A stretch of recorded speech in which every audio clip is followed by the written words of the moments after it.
Now, your Alaska Link weather for Fairbanks and the interior.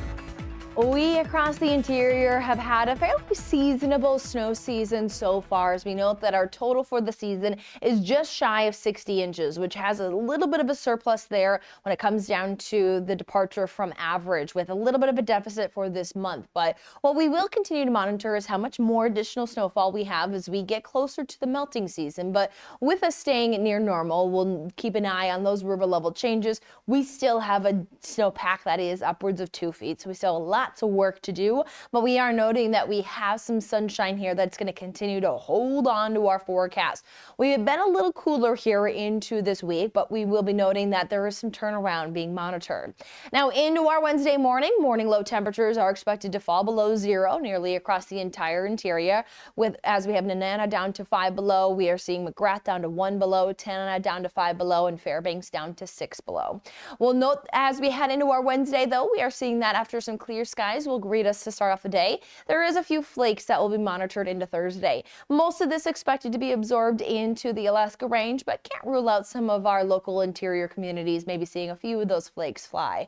Now, when we look at the outlook into the weekend weather, fair weather conditions do continue. Seasonable temperatures, meaning we get our highs back into the 20s, as well as noting that we'll have more times of that sunshine. We're even noting that as we pull the forecast out to next week, there is some possibility of some strong warming. We're getting those temperatures above the freezing mark may be possible again, and that's where we could be talking about making some effort at that snowpack that we have.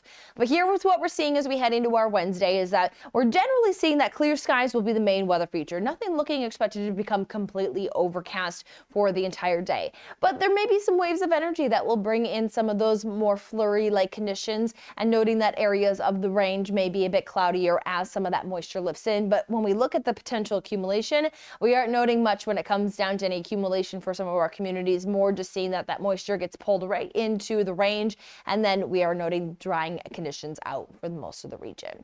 So sunshine, is it still in the mix? We are noting that we sit just around 11 hours and 25 minutes of daylight. 8:17 is our sunrise and 7:43 is our sunset.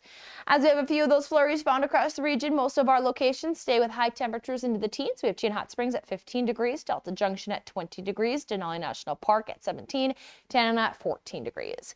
Still looking at some below zero low temperatures into Thursday morning, not looking as cool due to some cloud cover in place from those flurries, not allowing for those temperatures to pull back a few more degrees. But we will note that Thursday afternoon is also going to be the first day where we start to pull our temperatures back into those 20s, even 25 into Chino Hot Springs at 15 degrees, Fairbanks at 22.